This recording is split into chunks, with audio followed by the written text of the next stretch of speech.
Good morning, Twitterville, Facebook, Instagram, YouTube, you name it, we got it here. I'm your host, Jeff Dawson, the Breakfast Bankroll. Welcome to our Sunday edition, the Memorial Day weekend. I hope everyone has had a great weekend so far. I can tell you here on Cape Cod, Massachusetts, we've had about 2 inches of rain already, and we are looking at maybe 1 or 2 more inches. So our golf outings and barbecues have been kind of washed away, but hey, we're here today. We're back on track, and myself and Scott looking to have some fun, break down some MLB. It's been a lot of washouts in the MLB circuit this weekend. Some great matchups today.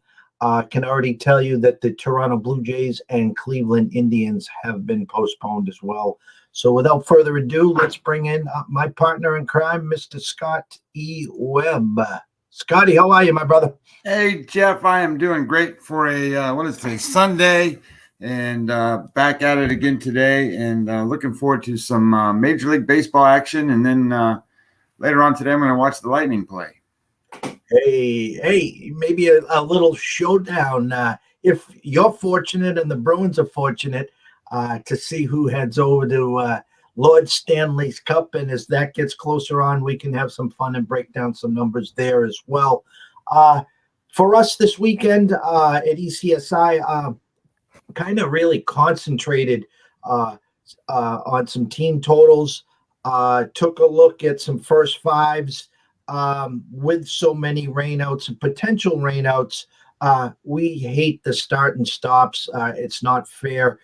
If you get a starter that goes an inning and has to sit for an hour and it turns into a bullpen game. Your thoughts when you run your numbers and you see the weather like that? Has anything change your mind if you do have a couple that really hit the system? Not totally based off of the weather in terms of starts and stops. I tend to try to bet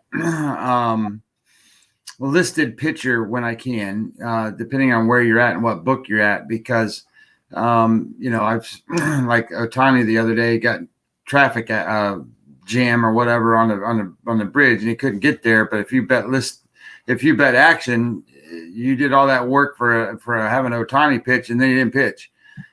So those guys wake up and they get a stiff neck, and their shoulder hurts or their whatever, and then they rest them for a couple of days. So I always advise anybody when you're playing baseball to bet listed pitcher if you can, if your book allows it. Last year that was a no-go almost everywhere because of the pandemic and all the different crises that they didn't know who was going to pitch and whatever. So this year, I think most of the books are back to listed pitcher. So I do that just as a safety precaution anytime. And then if that pitcher happens to change, then I get my money back. And usually in those situations, I would have lost.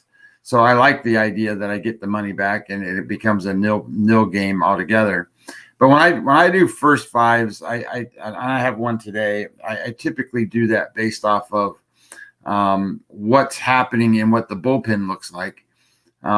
Sometimes it is where weather gets involved and so forth. But like today, I think the Phillies in a first five is a good option because you got Eflin pitching as a dominant pitcher so far in the last say 30 days, and he's facing McHugh, and McHugh's going to be the opener, and Fleming is going to be the bulk guy for Tampa Bay, and you get the Philly bullpen, which ranks the Philly bullpen ranks 25th. And the Rays, that's their thing, the openers and then their next guy that comes in. But McHugh can get hit. So I kind of like the idea that the line's too high in that particular matchup in the first five. It's funny you bring the Phillies up in the first five because we did release the Phillies yesterday, first five. With Wheeler. And again, I try to stay away from that back end there whenever possible. And Wheeler makes one mistake in the first inning, gives up the 2-run homer and sails through. Phillies were fortunate enough to get to in the top of the fifth and actually leave a guy on third with one out. As I was venting on Twitter, about the sack fly is gone in the MLB. I mean, geez, come on, get that third run in. Being a little, wanted to get the win, but obviously grateful that we did get the push there. But as you can see a lot on Twitter and the people that are the newbie, a lot, I don't want to classify them as newbies, but a lot of the newer people out there going more to the prop bets, the under overs on the strikeouts, first fives. The end game is a real big thing. I see a few of the seasoned vets, trying to dive in late when the team's getting shut out and going to a bullpen that is either taxed or weak, and you're getting a team total of over 1, and they got 0, and they scratch 1 or 2 across. But a good segue and lead in here is the Padres. Okay, the Padres played 10 on Friday. No, 10 on Friday, 11. 10 on Thursday, 11 on Friday, and 12 yesterday. So you talk about a taxed bullpen, and they got Snell, who has not been able to get through the 5th or 6th. So that will be real interesting to see, what happens over in Houston today. But there's some interesting numbers out there, Scotty, as we get closer now to, I don't want to say what do we hit about 55 games right now? Something like that. Yeah, it's like 50 games, 55. I had posted yesterday, and your thoughts. I think the two biggest surprises in baseball, number one, it's obviously the San Francisco Giants. And number two, I think my local team, the Red Sox, even though, we're now chasing the Rays, I think we're a half game behind you. And the Yankees are heating up. We did discuss a little earlier this week. Thoughts moving forward, can both these teams keep it up, or is this just going to be all-star break, they'll be trailing, and, the rest is history? Well, I liked Boston at the beginning of the season. They're one of my favorite over total wins numbers, and I've played them to make the playoffs. So I think we're doing pretty good with Boston. The difference though is San Francisco plays with San Diego and they play with the Dodgers. So they've got 19 games against those teams each. So 38 games against 2 of the best teams in baseball. So I think their ceiling is probably already reached. They're a 500, a little better than 500 type team, which is great, but it's going to be so difficult for them to get further ahead than where they are without star power offense. And for Boston, they just need to hope the pitching holds up as long as it can, and they get some sort of possible for Chris Sale. What is he going to look like when he comes back?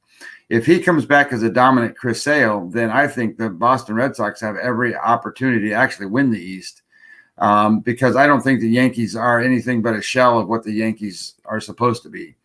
When you look at the lineup, they've got 5 or 6 guys, mostly 5 guys that are 200 or less in their average, in the lineup, and you can't win the AL East without offense. So you can't just go and say Aaron Judge and Giancarlo Stanton are going to carry that team, because they won't.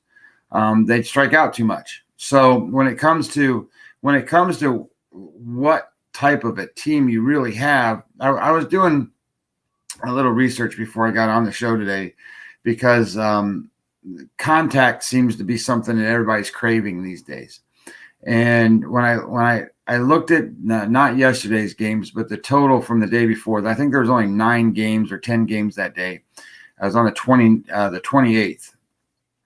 And what was interesting, we made comments, I think, on this show a couple of times about how you win baseball games today, and you don't string hits together anymore to generate runs.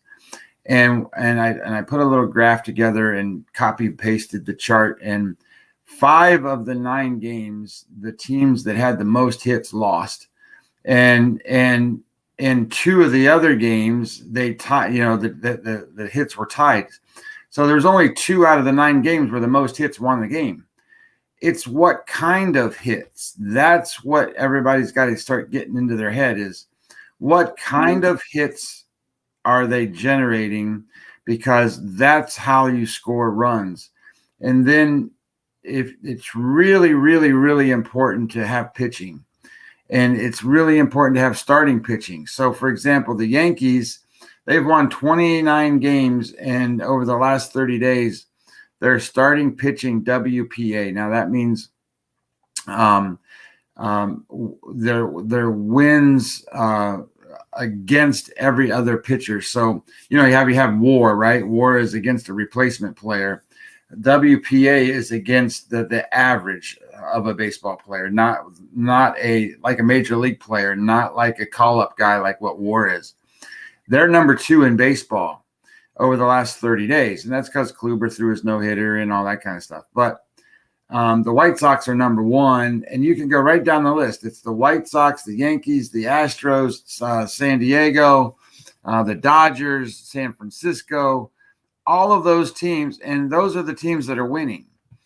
And you go back and you look at what the offenses are on those teams. The Yankees rank 16th in WBO or WOBA WOBA. They're in 22nd in ISO. They're 15th in weighted runs created plus, and they're number 2 in pitching. So that's why they're winning. Teams that pitch win. Offenses don't carry them like they used to. So offense means something. Don't get me wrong, especially like today when you have the Astros and they play the Padres. Those are 2 good offenses. So offense does matter, but pitching really wins. Let's start. I have something to share. I'm gonna bring up the numbers now. As I'm doing that, can you remember the last time you saw an under over a 5.5? 5.5. I think the last time I saw a 5.5 was when Kershaw was, Kershaw of Cy Young days, Kershaw, and I don't remember any other time. I can't remember who he was pitching against that day. But that's the only time I can remember. Or he might even have been matched up against Pedro or something. I was going back to the Pedro days. I was trying to think back maybe to the Maddox, Glavine days. The millennials are gifted here because the casinos and books now don't give out -2.5 run lines. And if you got Pedro at home versus the lower part of the food chain, they weren't giving you -400 or 420. They were giving you -2.5 runs, and you had to kick that field goal. To win. So for weather today, 1, 2, 3, 4, 5, 6, 7, 8 weather alerts already. The Red Sox surprisingly were able to get yesterday's game in, and Friday was a shortened 6th innings. We have some great matchups here. I guess the first one I want to bring up to you would be let me see here. I want to make sure I'm all right here. Hold on one second, sir. Yeah, no worries.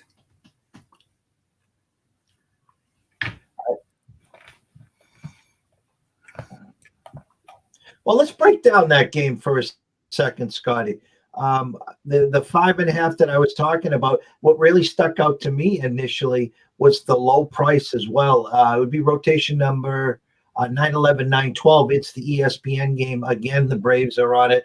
7:08 start. It's Fried versus DeGrom. 2 things that jumped out at me initially was the 5.5 under over. And secondly, when you stare at DeGrom, especially at home, he's always -220, 240. He opened up -138, which to me is like a OMG. Like, are you kidding me? You never see that number so low. So initially, to us, it would be like, okay, they're begging for some Brave money here. Your thoughts on that initial breakdown and analysis? Yeah, I think I was a little. I was like, that can't be right. So, but what I think that's based on is 2 things. I think that when you look at the Mets they almost have a minor league team out there right now. So it's very difficult for you to imagine that they're going to score a lot of runs. And then when you look at the Braves, they've got turmoil. So the Marcell Ozuna thing, I think, is going to blow up, and I think that's going to be an issue for them. And then obviously DeGrom can pitch. So it doesn't surprise me that the numbers the way it is. I'm just kind of surprised that Fried is getting as much credit as he is, because Fried hasn't pitched well. I mean, I don't know what people are thinking about him, but his numbers have not been. I'm trying to pull him up right this second. His numbers have not been the most outstanding that at all. And then he was hurt. When he came back off of being hurt, he's still not that good. I mean, his Sierra numbers are 4.53 over his last 30 days, which is not. I mean, that's above average. His batting average against is good, but he's just not getting a how do I say this the right way? He's not a dominant strikeout guy. He's not walking guys, and he's getting a little lucky in a sense that his damaging blows aren't too awfully bad. His ground ball rate's only 38%, so it could be way worse for him. I don't think he's in a spot where he matches up with DeGrom. So it's just interesting. But I don't know that the Mets can capitalize, right? Because they're missing all their players. So it's like who is starting for the Mets?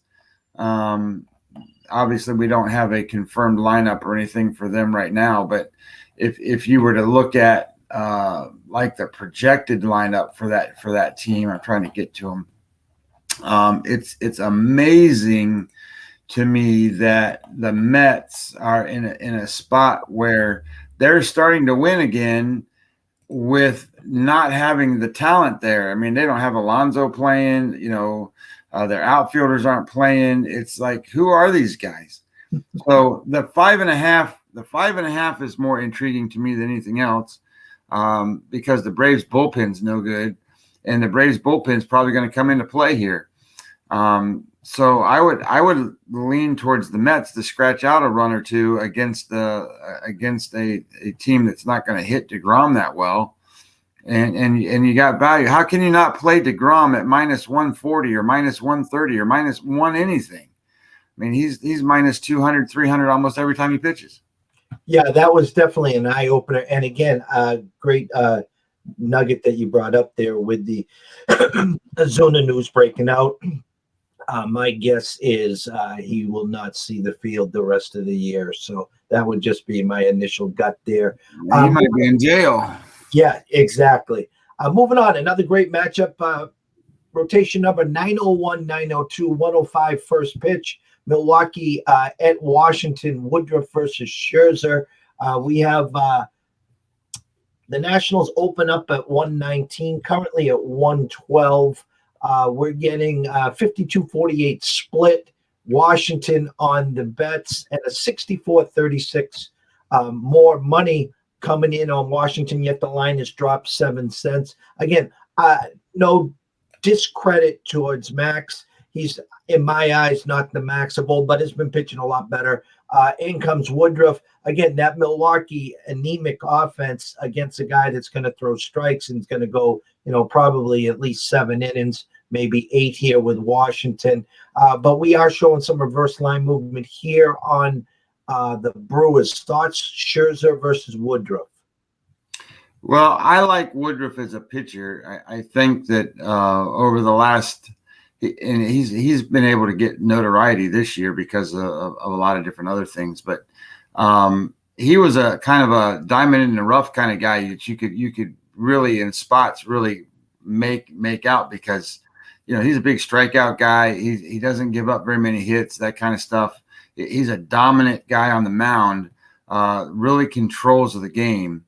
And when you match him up against the number 2 or number 3, he's dominant. But most people didn't realize, they didn't know who he was, because he was at one time he was a relief pitcher.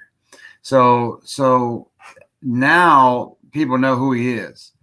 But let me ask you this question: have you ever seen Brandon Woodruff pitch a big game? The answer to that question in my mind is I've never seen him pitch a big game. I've never seen it. I know he's pitched games against, the Cardinals. He's pitched games against the Cubs. He's pitched, against the Dodgers. So he's pitched in games where they are big games, but I've never seen him come out the winner. I've never seen him come out in a spot where he's been the guy that you want to put your money on in a spot like this.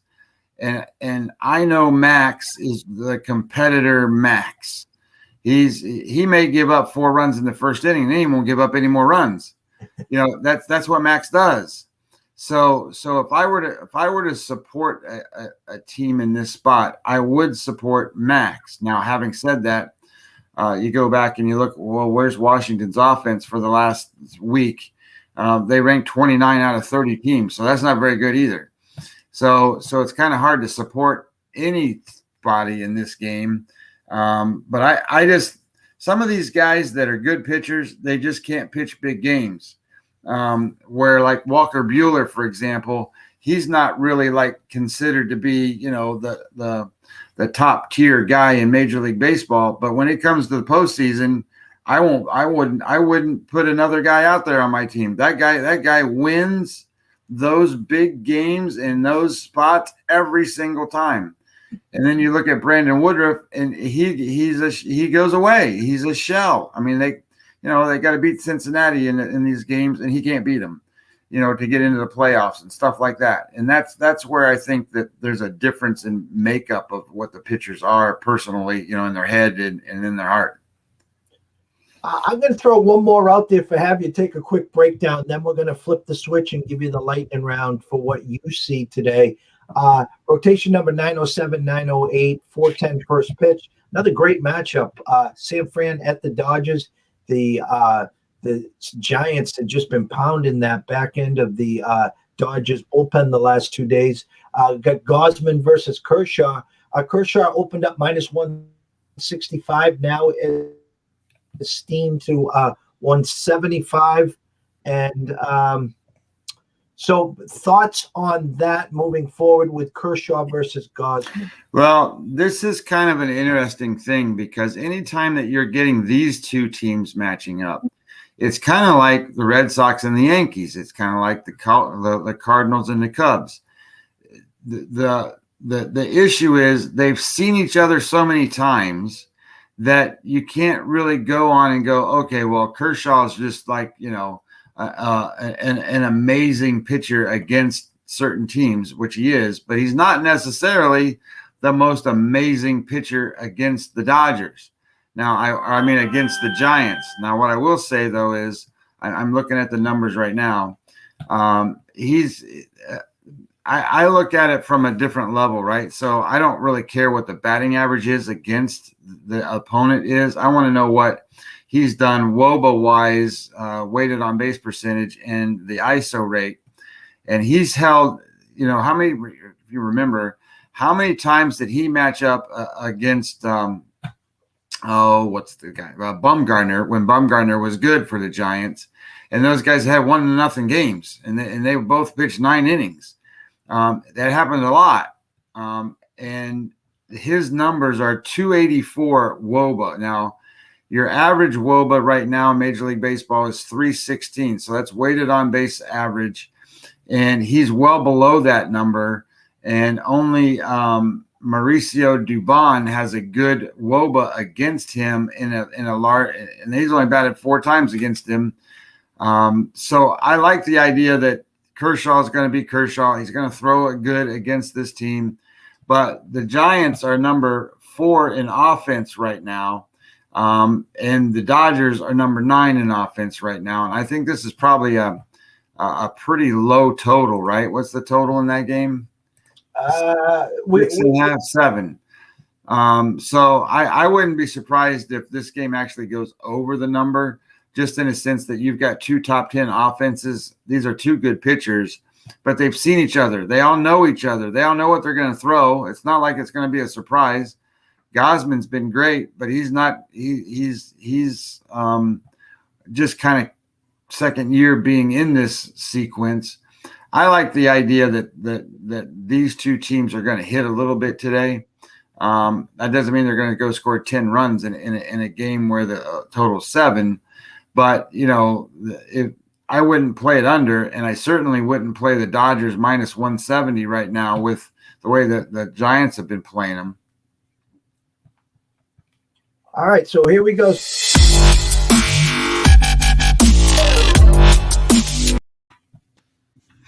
And we got the lightning round here as we're going to wrap up in the next few minutes here.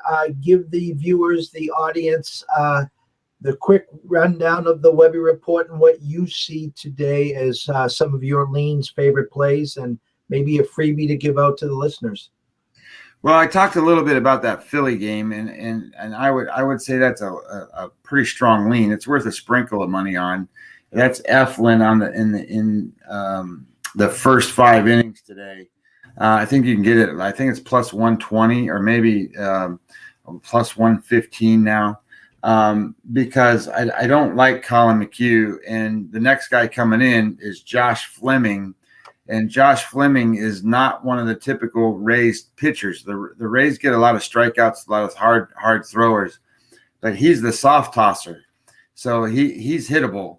And that's what the Phillies need. They need somebody that they can hit, and Josh Fleming is that. So I kind of like that idea, and I like the idea too that Eflin has been very, very good. So I just don't like the line there. I think the line's too high with Tampa Bay today, based off of who's pitching for Tampa Bay today. But I played 2 games today. The 2 games that I bet on that I would recommend to play on is I played the Houston Astros with Greinke today. I think he was I got him at minus 110. The Houston Astros offense is number 2 against left-handed pitching. And what I liked about that game specifically was because Snell played in the American League, the Astros have seen Snell many, I shouldn't say not many times, but they've seen him enough times that they have a reasonable number of at-bats against him, and they have destroyed him. The WOBA number for him is 424, and the ISO rate is 298. So a normal ISO rate is going to be about 170. So that means the damaging blows that have been hit against him have been very high. For example, Altuve has 3 home runs against Blake Snell, and Gurriel has 3 doubles against him. So these are situations where I think the damaging blows matter. And I think when you talk about Zach Greinke, his WOBA is 246 and his ISO rate is 104 against the batters for San Diego. So I like the idea that Greinke has the ability to control the game with his soft tossing and get guys to hit the ball where they need to. And it's a pick-em type game, and you get Houston at home. And just like you mentioned before, looking at the bullpens and how many stretched out times the San Diego has gone, I just don't think it's going to happen today. So I kind of like that game. And the only other game I bet, and again, this goes back to that trend we talked about with a couple times ago, Chicago White Sox against left-handed pitching. And here we go again. You got the Chicago White Sox against left-handed pitching. Now today I took them minus 1.5 because they're playing the Orioles, and the Orioles pitching is terrible. And what I wanted to share with everybody was, and let me pull it up again because I just switched to the Phillies, but Keegan is pitching for Baltimore today. And one of the things that was interesting about Keegan is that he has not, in the last 30 days, he's not started a game. In fact, and Keegan Aiken, he's only pitched 10 innings all season. And they've all been sort of coming in as the next guy after a opener. but he's pitched 10.1 innings. He's given up 12 hits and 7 runs. So you're giving up more hits than you do per innings pitched, and he's almost given up as many runs as innings pitched. And now he's facing the White Sox, and he's a left-handed pitcher. So I kind of like the idea here that he doesn't stand too much of a chance against that team. His left on base percentage is 51%. That's very, very, very, very bad. Most of these guys are going to be in the high 70s or 60s anyway, and he's barely 50%. So I think that the White Sox can cover that 1.5 number today. I don't like to bet home teams in that spot, but I'm good with it today. And Giolito faces the Orioles, so if he's on, I think we should do well in that one. So I made 2 bets with a lean on the Phillies. I didn't. It's worth a sprinkle anyway in my mind. So I had another, like, I'm trying to figure out before I got on today about these contact rates and what does that look like. There's been 12,000 hits so far in Major League Baseball. There's been 5,000 walks. So there's been 17,000 guys on base and 10,000 guys left on base. That's a lot. I mean, that's like, are you kidding me? There's 10,132 guys left on base out of 17,800 guys getting on base. Scoring runs is becoming harder and harder and harder to do. So I'm just going to keep supporting good pitchers and strong offenses when they face good pitchers and see how that goes. I have to agree. I'm sitting there last night. We got the push on the first 5 with the Phillies.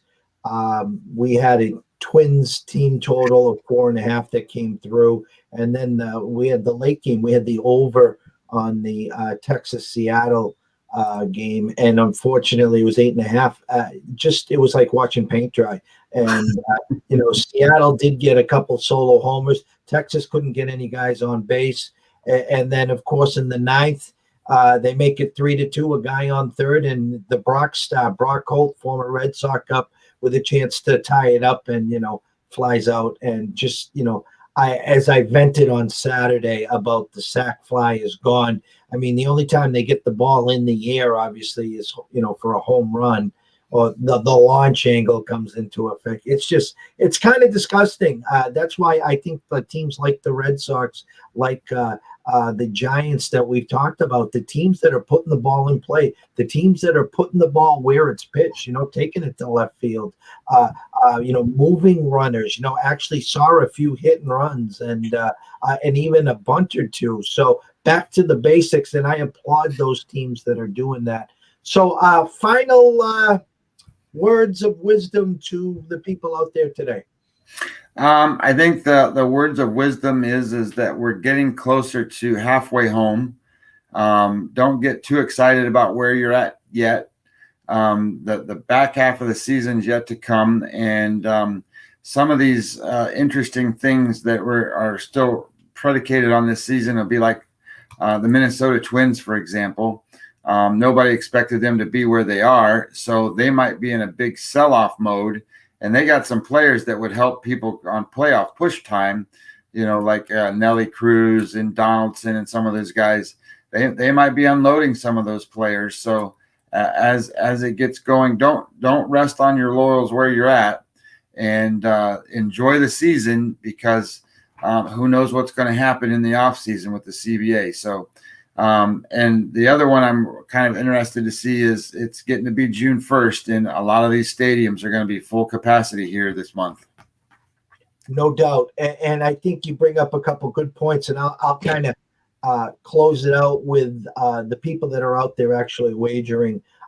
You guys, this sport especially is a 162-game marathon. Okay, you cannot judge a person, a service, or anyone at the quarter pole. There are slow starts. There are guys out there that are killing it. The bottom line is this: if you break it down to quarter, half, 3/4, and the end result at the end of the season, you're going to have a better judge of exactly where that person or service is. It's like a batter that gets out of the gate and he's 1 for 40. Well, if I'm a lifetime 300 hitter, that number, obviously, the next 40, 60, 80, 100 at bats should be obviously a lot higher as my average batting average gets closer to the norm. So someone like ourselves here at East Coast Sports, who we are in the 6.5 years of public service, and each day is a different day. It's one game, one unit, and we just move on. So if you don't have a big bankroll and they're not using the 2.5%, 3%, and you're running to the window, doubling and tripling down, trying to get back what was lost to you maybe yesterday or a week or 2 weeks ago, you're never going to make it, especially in baseball. And it's a grind. And if you have one of those temperaments that, the walk-off homer, the error, the four out innings, don't watch the games, because if you got a weak heart, I'm telling you right now, this sport isn't for you. But with that, I'd like to say thank everyone that's here, that's listened and watched. We'll be back tomorrow. We're going to shoot for our 10:30 start, and then same on Tuesday, and then we'll play the rest of the week then. So everyone here, enjoy your Sunday, Memorial Day. Thanks to all that served to give us what we have today. So thank you so much, and see you tomorrow.